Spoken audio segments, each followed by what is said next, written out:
IMT Conversations with RHOD TECSON. An incisive and sharp discussion of today's current issues. Ang pagpadayon sa duwa ka dekada nga serbisyo publiko. IMT Conversations with RHOD TECSON. Philippines, good afternoon. My name is RHOD TECSON and this is IMT Conversations on IMT News. Live, kaupod naton sa sining mga tiningon via Zoom ang representative sa AAMBIS-Owa party list group, si Congresswoman Sharon Garin. Ini natuhoy sa naglupok nga balita sang siguro around 1 or 2 days ago, nagresulta sa outburst ni Iloilo City Mayor Jerry Tranyas. Nagkaistoryahanay na sila ni Congresswoman Jamjam Baronda. Apang silinte ka mga tinaga nga ginpangbuyan do kabudlay man kaunon, hindi mo na mabawi once mas maya pa ng cotton sang sa tinaga kay iyawan ka na hunos balik. She was called by Mayor Jerry Tranyas as Deputa Speaker. No? She's a Deputy Speaker. But, that's a curse. Inidala sang pagpasibangod niya siya. Ang responsable sa pag-hold for the third and final reading sa approval sang Kamara de Representantes sa hagna nga nag-create sang Iloilo Hospital. Wala ko na ginhatag ang complete niya pangalan kay ano gid man bala ang gusto sa pangalan, ano gid man dapat ang tawag naton sa isa ka ospital. Ari sa aton yung linya si Congresswoman Sharon Garin. Congresswoman, maayong hapon, ma'am.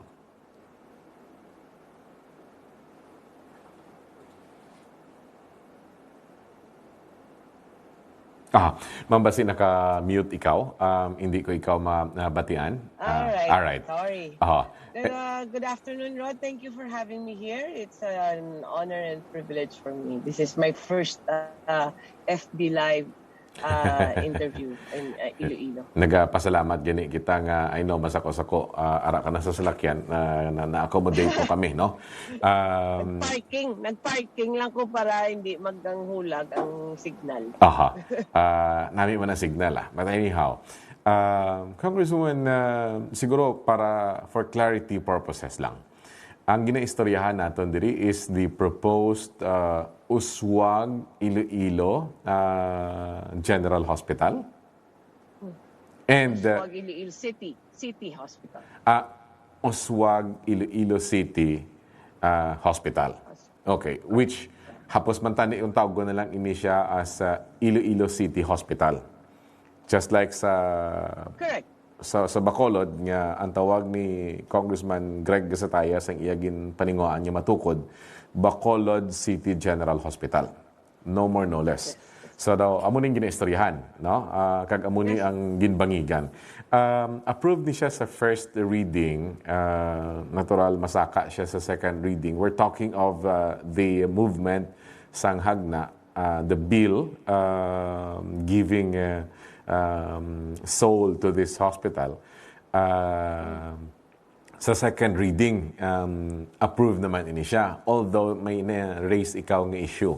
And may I confirm kung ang gin-raise mo ng issue, amugid man ining pagpakakas ang pangalan niya, Uswag from the Iloilo City Hospital.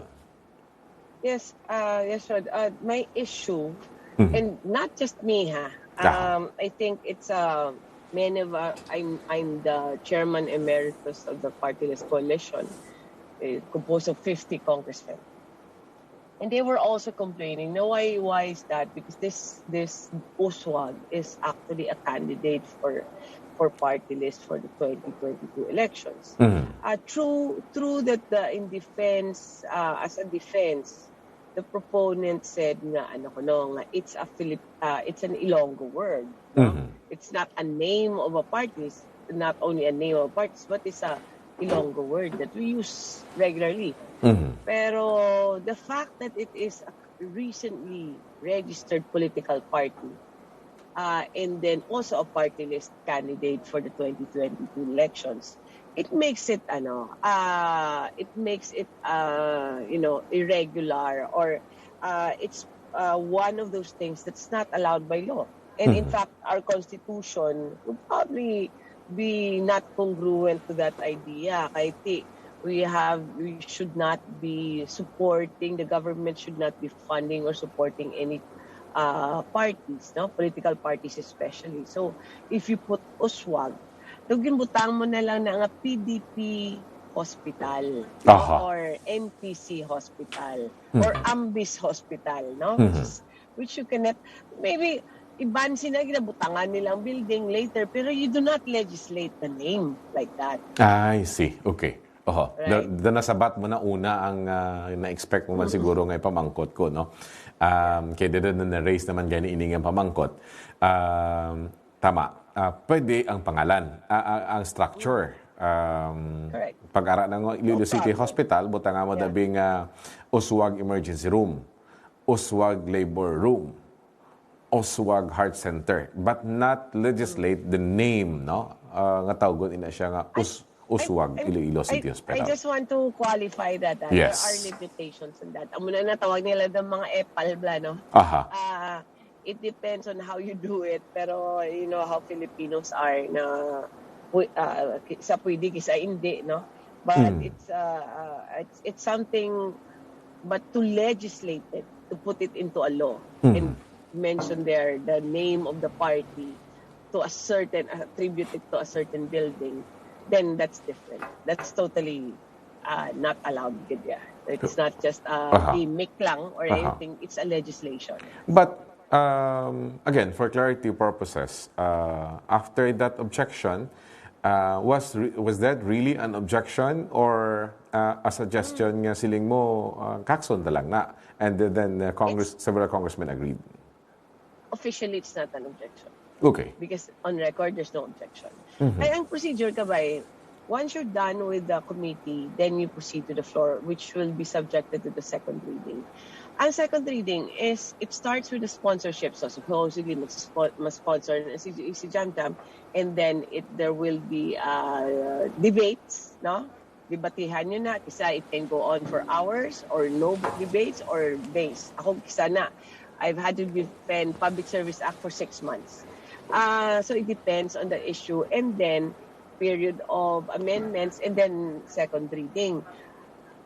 I as an objection, I didn't stand up nor go near Jam Jam any of that stages. No, I observed actually from outside and just waited for it to be amended by herself, by Jam Jam, removal of the Uswag, and then voted yes in favor for the second reading. Though wag ko na kaagi gida object sa iyang official proceedings, because we have already settled our differences. We've settled the issue because I told her, ako personally, I'm not in favor, but it's not just me, because many of the congressmen and also especially party list members are not in favor of this. So you might take the risk if you so that it's easier. Kaya nagahagal ka man sa Congress, no? You have to manage your peers and sila maboto na para hindi na magkalindog na yung mga party list members or other members. Then if you remove that name, then nobody will interpolate. And true enough, why somebody nag-interpolate? Nobody objected. She true to her word, si Jam Jam, gin-amend niya man, and approved. Second reading. Okay. Problem. So, approve on second reading. Wala naman sang questions, wala na debate. No. What happened? Tapos, Interesado ako nung natabo sa ikatatlo. Yeah, me too, no? Medyo natingala mo ko with all the circus going around, no? So, supposedly, it's up for third reading already. So, maybe, they were expecting, usually ang mga pending na third reading na pangista, na sometimes it happens nga tanan maubos. Sometimes, iban hindi matapos. Things come up Ako na gani ang akon nga Foreign Investments Act. It took me 2 years to be to get the third reading actually. And that's a priority legislation of the President. It's mentioned in the SONA 5 times already. Pero ara na siya sa schedule. Kaya of course, insistent man si Congresswoman Baronda because she wants her hospital to be there already, which I understand. Kaya iyan ay a bill and that's her city. And I think I agree with that. Now we need more hospitals in Iloilo. So, pero siguro kay nasa lista, maybe she expected right away nga, it will get third reading right away. But in Congress ka ba, hindi na mo nang nakatabo eh. Dugay na ako sa Congress, 12 years na ko eh. Why lang siya ma-take up that day, no? It could have been taken up the next day or, maybe next week. But doesn't mean na ito why isang objection pa na da. But because of that delay on Monday, nagkalatabo. And then we talked about it yesterday, the day after. Me and Jam again. I'm not even objective to your bill. What happened? Why nga ari na naman ko sa limelight? Why yun ko na tani nagapalapit tani whenever you're presenting it. She was explaining, but at the end of the day, we're good. Me and Jam are good. She understands my point. I understand her point. And I think we just need to have a little more patience nga pumutsimpuhan sa Congress. Hindi mo man madiktahan ang bilog ng Congress nga kay gusto lang sang isa ka congressman amo na dahil matabo. It takes a lot of lobbying. Kaya kung gusto mo mag third reading, siguraduhon mo nga okay na ang waay na some problems. Number 2, you have to get the majority votes. You make sure that your colleagues are in support, no? You need majority of the votes. Hindi lang Sharon Garin nagaboto, kundi majority of the 300. And that ang waay na sang na you have to make sure nga it's time kaysa may schedules mo na kami. Mondays are privilege speeches. Usually we don't take up any third reading or any other privilege speeches lang. So and that happened on a Monday actually. So I think basi lang medyo they were expecting right away, but I know Congress. I've been there so long. What you expect to happen or what you want to happen so fast doesn't happen right away. Pero basta steady ka lang, you do your homework, matapos kina siya. And I think I told Jam gani ka sang kagapos ko kung ginanglan pabulig mag-istorya si ibang congressman, get to support and talk to the party leaders. It's not a problem for me, just tell me. Okay. Kasi sarangan niya ni Jam balaan niya na kung nanulubra. Okay, so but silingon si Nikong, since Mondays iyaniyas ang privilege speeches, wala gid man gina-expect nga may ipasar on third reading nga isa ka legislation. Yes. Now, unless there are priorities as communicated by the Senate or the Executive. Okay. Now, i-clear ko lang, kasan o napasar ang kasan napasar on second reading ini? Wednesday last week. So you need 3 days. Either Tuesday or Wednesday, I'm not sure. Hindi ko nagawa madungdungan. So 3 days na siya nga daw time to read bala.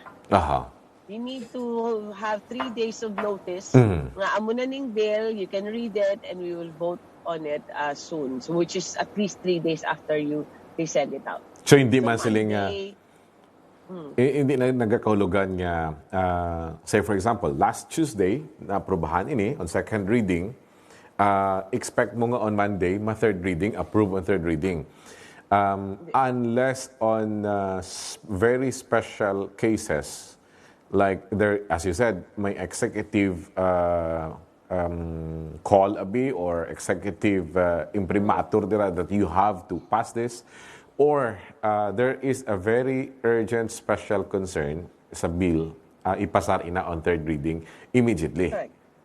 No, kisa na be extension of the budget or mga issues or some tax reform that they need or about fuel nga binaga-rising prices or I don't know about the military. It depends on the topic. Pero at the end of the day, I mean maybe the expectations was very high. So why madayon sa Monday, then it became a big issue kay ako ang Nag-question sang Uswag. Nag-question initially, no? And which was fixed actually, I mean, graciously enough for Jam Jam to accommodate the concern. She could have insisted, no? And then go on full debate on the floor. Pero gina-accept niya man. And so kasi siguro ang expected schedule is Monday, so medyo may expectations, but I would daw na, you know, I don't daw na may na sense na ako daw na sense ko nang I don't know why it blew up. base nga we know Congresswoman Jam Baronda, a very jolly person and very accommodating. So perhaps, no, if only wala na siya nag-isol sa interview after sa imo, mapamangkot ko ni sa iya. Galing nag-isol siya, so hindi ko ni mapamangkot. If only wala lang siya nangin too excited nga magambal nga pasar na Monday nagambal si speaker ipasar na third reading, wala manitanik na tabo na Congresswoman Garin.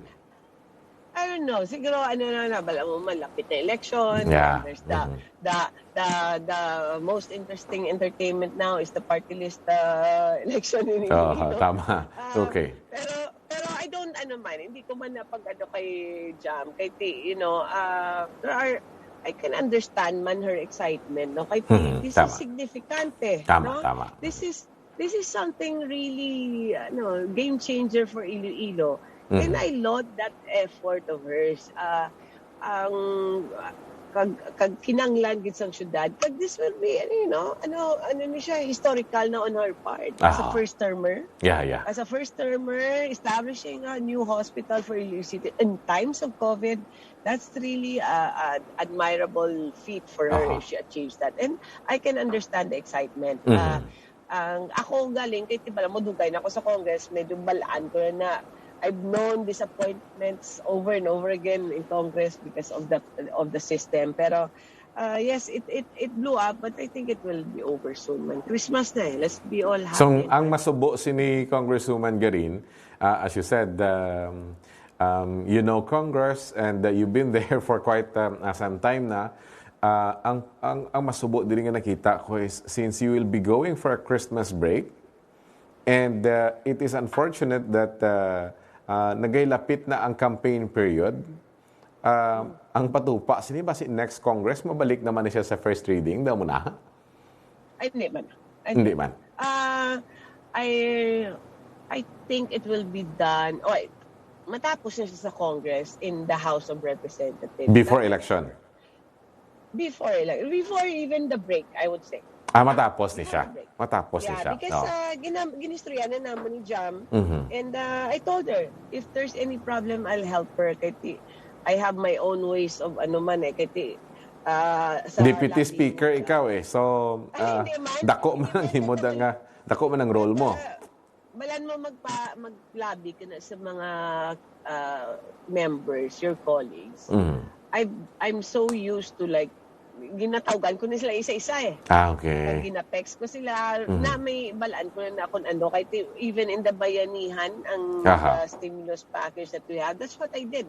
Isa-isa ko na naisip, ginatali, and before you even present to the floor for third reading, balaan mo na pala number mo pala. I see. Okay. Doga kampanya ka man pala. Okay. Checking. So, butsilingon sini, confident ka man. Of course, lain naman yung istorya since by camera akuan kita ng duha to, no? May upper and lower house kita. Dako sang chansang hindi man yapon ka prosper. Kisa Senado, wala pa. We can be confident about Congress. The Senate, I don't know. I don't know. Maybe Jam can answer that better than me. But I know that si Migs filed it on December 1, I think.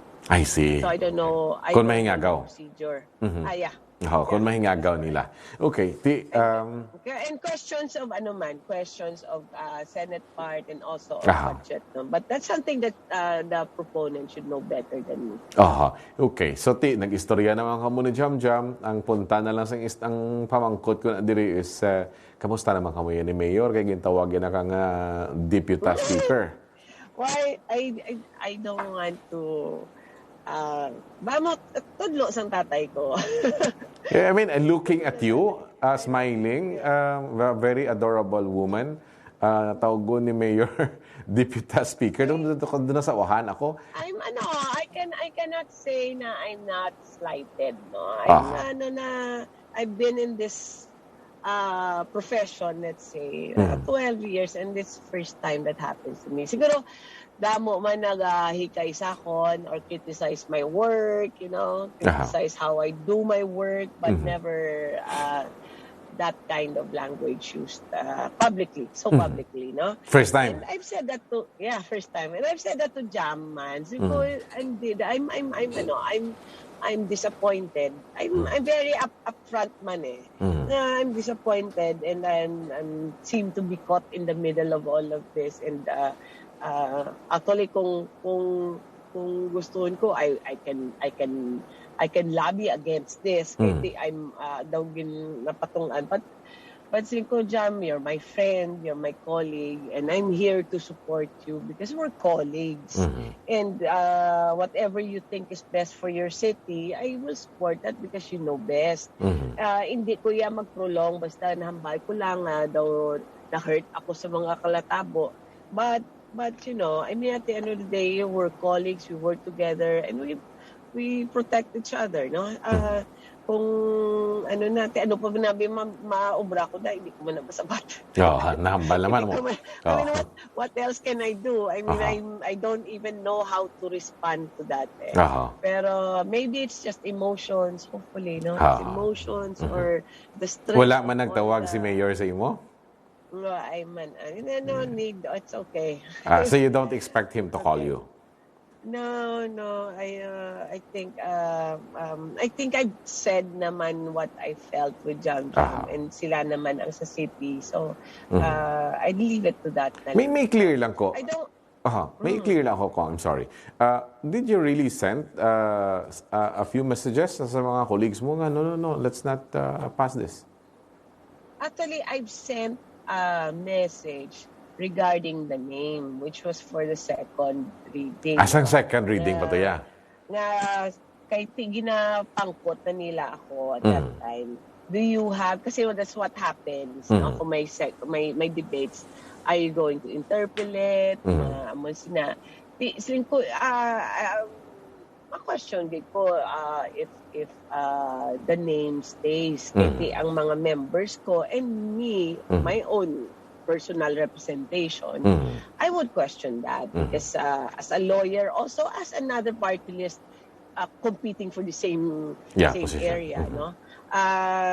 So ginpaan actually eventually gin-arrange pa nila nga we would discuss it. It was done amicably.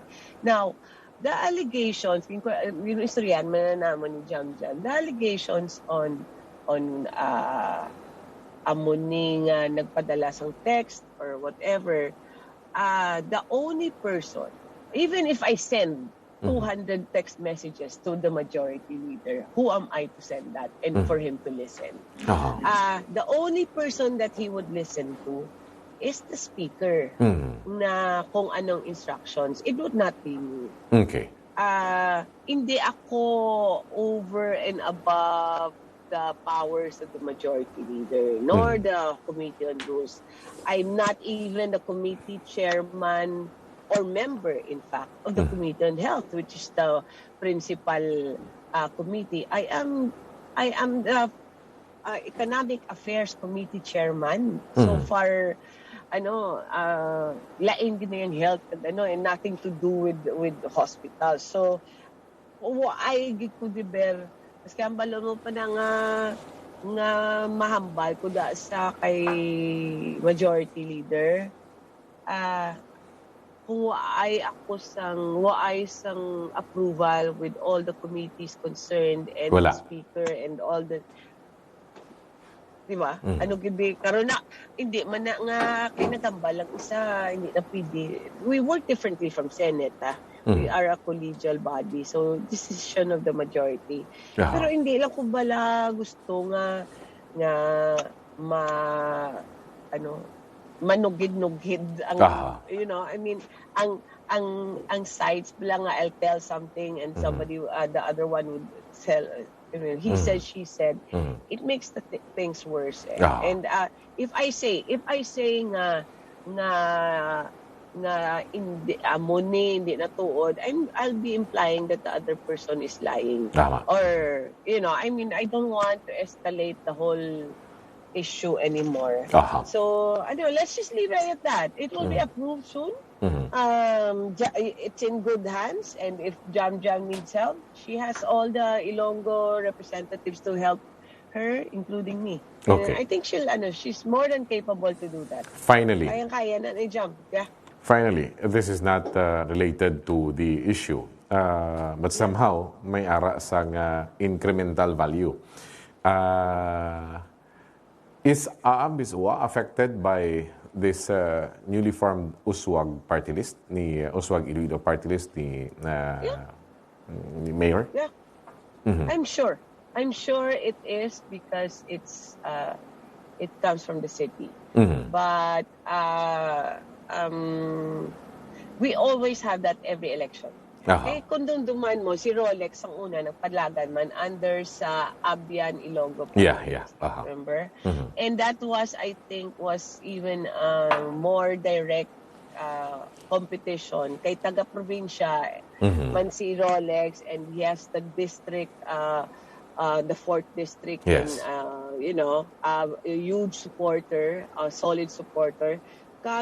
Our profile were more or less the same. In fact, si Rolex was former vice governor and congressman and very able and very capable. So sa experience lang, we've had that. And that doesn't mean that I'm belittling the ang Uswag. The Uswag is also very very well known, no? But our areas are different. City and province. Ang province siya, dra kami sa province, ang city dra man ang Uswag. But it's still ang boundaries of the city and the province is very unclear. But I would like to think na we're more of a threat to them than they are to us. All right. Congresswoman Sharon Garin, I have to say this, wala ko nang expect nga mo ka what's the term?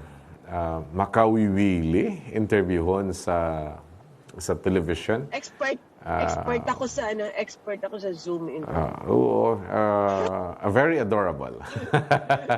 Salamat gid sa sining panahon. But Rod, yes, I ma'am. want to na this issue, I mean, it's done. I mean, I cannot undo what has happened. And it's medyo ako, people would say na veterano ka na daw, ay ka pa na maanad sa mga muamos na. But it's the first time. Usually women, politicians or not, no, they don't usually get this kind of treatment. It's I think beyond our morals, no, and our culture, no. So medyo it's difficult to digest. Pero I can understand, maybe it's their concern for the health of their constituents or the need for improved services in Iloilo City in terms of health. So that's why I want to give it a rest, and once it's approved, and that's done. Everybody helped, no, and everybody will be helped also. So thank you for this opportunity, and hopefully, let's talk about things that are relevant and important to our people, and just use respectful and gentlemanly language, no? All right. Thank you so much, and mayang hapon. All right. Thank you. Si AAMBIS-Owa Party List Representative Congresswoman Sharon Garin, no? Bago ko lang nadunduman ang para sa akon apt and applicable nga adjective, charming, no? Feeling ko doon na bewitched ako sa iya nga smile. Kag sang magdungan ang smile kag iya nga mata. Na-convinced ako sa explanation niya. But on a serious note, tuod no, ang sabat abi ni Mayor Tranyas, ilabtan mong uswag ang imo gani nga mga garination to, wala ko man yun ilabtan. Amo to actually ang ikatatlo ko nga pamangkot o galing sa puno pa lang nasabat na niya. Yeah, you cannot simply legislate the name sa building, especially nga may ara siya sa political connotation. Kaya ako man ni Congressman na ni Mayor Tranyas kung hindi, Uswag Iloilo City Hospital. Kung si Congresswoman Jam Baronda mag-defend sa Congress, that's an Ilonggo word for development. Tinga bindi Arriba. Arriba, ano ang Arriba kasi sino na? Ganson. Ay nga bindi Arriba Iloilo City Hospital. Ang kay Jam ano? Inga bindi Gugma Iloilo City Hospital. Ang kay Mayor Jed ano? Hindi na papangita, madili ka na karon. Ang point na to dire is nga adugangan sang uswag, no? Reality tells us Mayor Jared Tranyas is learning his politics, no? Sa katigulangon ba naman niya sa politika, imposible nga wala na nagsulod sa ulo niya, no? Ako kapatigid ko nga isa ini sa mga ang tinutuyo sini is recall para sa Uswag Ilonggo Party List. Uswag Iloilo or Uswag Ilonggo? Uswag Iloilo. Iloilo? Ilonggo? Iloilo. Sigurado ka? Uswag Iloilo or Uswag Ilonggo Party List. Amo ng purpose niya sini, no? Recall. Mo pasar man lang niya. Ilonggo. Si Ilonggo. Makapasar man lang niya binga bindi. Kay forever na mo. Pa every time nga may ara kada sa masulod ka sa ospital, hindi ka magambal Iloilo Hospital, ang iambal mo na dito sa Uswag Hospital. Hindi ka magambal Iloilo Doctors Hospital, dito ka sa Doctors. Hindi ka magambal nga St. Paul's Hospital of Iloilo, maambal ka sa St. Paul's, no? So ang recall hindi lahog, especially nga isa ini ka political arm. Natural lang gid nga i-oppose. Ting sabat naman ni Mayor Tranyas nga ginilabtan kong garinations ninyo. But according sa kay Congresswoman Sharon Garin, you don't legislate that name. Instead, the moment nga matapos na gani, tawagan lang sa iya nga sa Uswag Hospital. No? So, in the same way, bilang ang ila nga mga tanda mo ni mga garin mo, ang ila nga, ano ganing terms naman, ng gym, yung tawag nila nga garination. Pero hindi na legislated, yung tawag, yung pangalanan na nila, in no way, nga ang tawag sina legally speaking is garination, pangalan ng ina. So sa sininga punto, nagsugot man si Congresswoman Jam Baronda in fairness, and it happened last week. O galing si Mayor Tranyas nalipat man siguro sa kadugayon niya sa Kongreso. It doesn't happen overnight ang third and final reading, no? Especially kung may mga budget concerns. May next pa na ang istorya dira. And knowing Congresswoman Jam Baronda, who is a very amiable, very jolly person, chances are, ako yung patigid, no? Nga ginpasalig niya man niya tudo. In short, nagsugid man saya sa kay Mayor Tranyas. Okay na to, nalutsa na to. Mayor, Lunes, to na to hospital. Okay na. Teke wala. Sinigyan ni Congresswoman Sharon Garin, in her 12 years of service as members ng House of Representatives, nga damo-damo kata asang taas na expectation, gulpi lang hindi mo malabot. Nga kiti wala na tigayon. Singati dira na nagsugod. So dito naglusot ang istorya ni Mayor Jared Tranyas nga gin-question ang pangalan. And then ginako man ni Congresswoman Sharon Garin nga nag-text siya, nag-reply siya sa pamangkot sang fellow congressman niya kung bala pabor siya or hindi or bala dibatihan panila ang pagdula sang uswag or ang pag-retain sang uswag. In which, according sa iya, after that, Wala naman gani gindala sa floor amicably, nag-inistoryahan na sila and said, sige, himuon ta na lang ini Iloilo City Hospital. And there's nothing wrong with that. No? Kung tawagin mo na siya ng Iloilo City Hospital, wala ginaya sa malain dira. Di rin nagsugod ang problema. Kaya ang nag-question si Sharon Garin mo, una nga nagpamangkot, upod sa iban pa nga nagpamangkot. Now, karon kay wala natigayon last Monday nga ma-approve didto na ikog sang buyayaw ang nag-question si Congresswoman Janet Garin. Na natawag sa iya ni Mayor Tranyasaw, Deputa Speaker. No? A lawyer at that, a distinguished mayor at that. Feeling ko kulang sa sex si Mayor Tranyas. No? Halin pa na sang nagliligad niyo. Dumatsagang kung pala daw, there's something kulang sa iya. Nga gulpi lang mamuyayaw. Nga gulpi lang pangdumtan niya ang mga tao. Nga gulpi lang daw ugot-ugot. Gitsa nga wala sa lugar. No? Tisiling naman ni Congresswoman Sharon Garin, learning from my father, ato yung mas gurang pag itong napatay to, nga si Oka Garin, I am disappointed.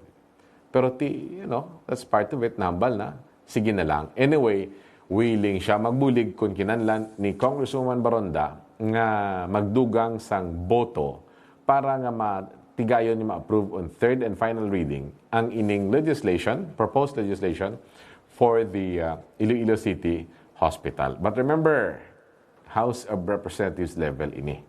Wala pa ang sa Senado. No? Wala pa ang sa Senado. Pag napot sa Senado, mapungko ni sa Baykam. It will take time. Ako, I doubt nga may ngagaw ini, ang purpose ini sa election. Mumala niyang puntas ni tanan. Dugay ka na nanging congressman. Mayor Tranyas, dugay ka na nanging congressman. Why mo nandunduman?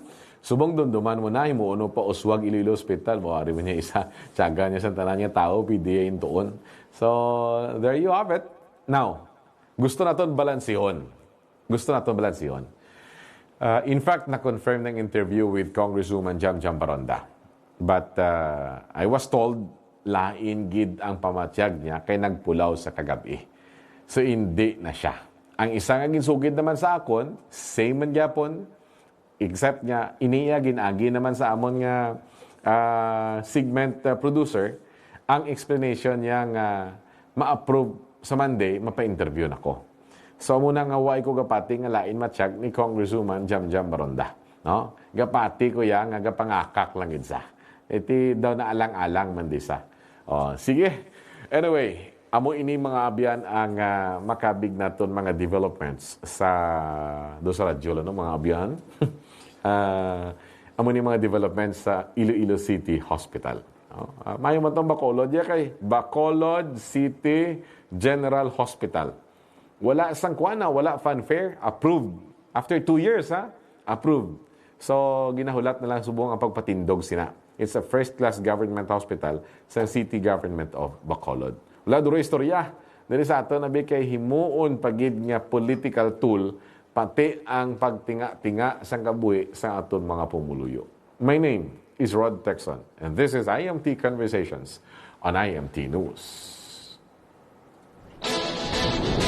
IMT Conversations with RHOD TECSON. An incisive and sharp discussion of today's current issues. Ang pagpadayon sa duwa ka dekada nga serbisyo publiko. IMT Conversations with RHOD TECSON.